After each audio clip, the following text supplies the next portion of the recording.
Join PCTechForum.net is a new site. It's a way of discussing everything related to tech news. They'll be discussing the latest processors, graphic cards, laptops, hard drives, computer cases. They also have a section for pre-built PCs and custom-built PCs, and also a PC straight from the manufacturer. They also be discussing the operating systems and how to troubleshoot them. And said, last but not least, they'll also be discussing the latest games and business. The site is brand new, so people will join for the first time on there. So come and sign up today at PCTechForum.net.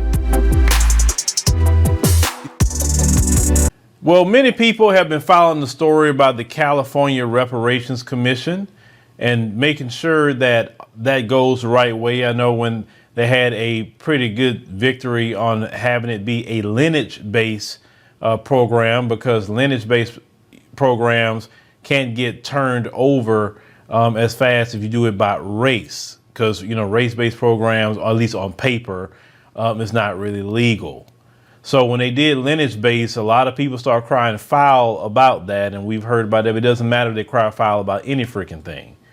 But the California Reparations Advocates recently achieved another goal when Governor Gavin Newsom signed a bill that directs state agencies to disaggregate or separate data collection categories for Black and African American subgroups. So Senate Bill 189 was authored by the Coalition for Just and Equitable California and championed by California State Assembly member Chris Holden.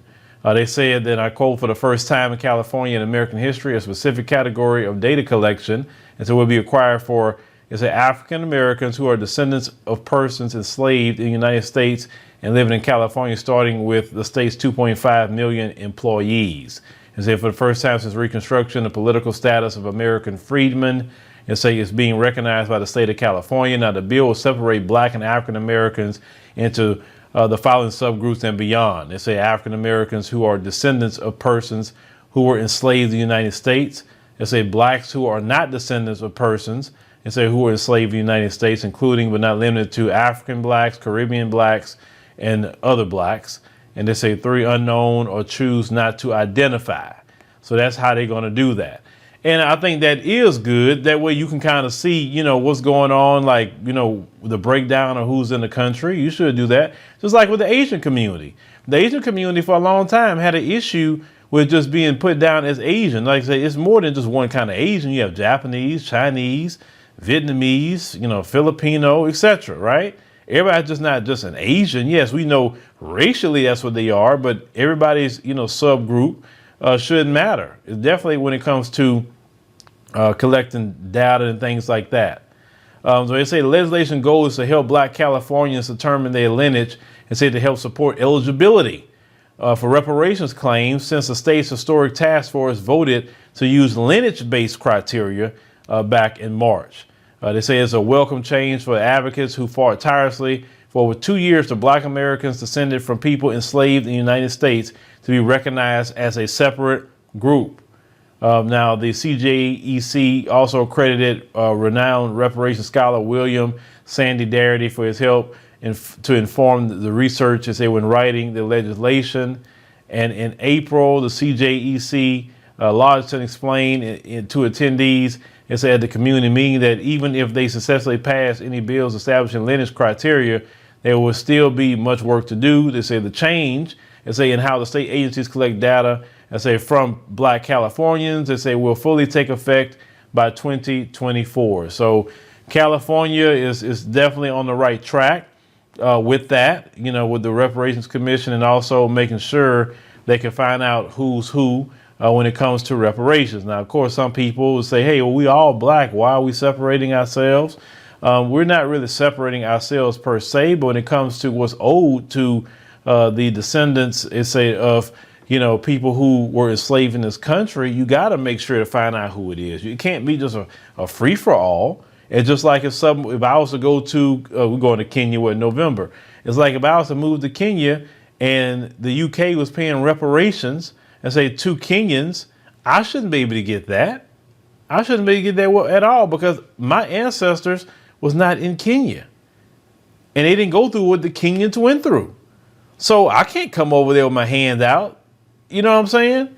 I mean, if that's the case, I went to Kenya to do what I want to do with my life. It's like people say, well, I came to the United States for a better life. Okay, well, that's your reparations right there. If you want to say that, you had the opportunity to come here and then work and start a business, send money back home to your people and all of that.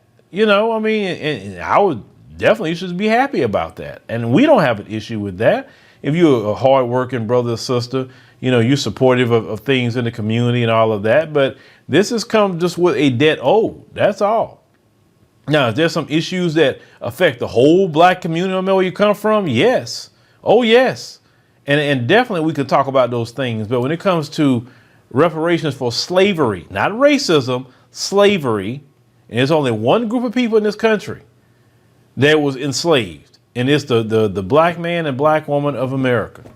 That's it. No one that come in here has that claim. None.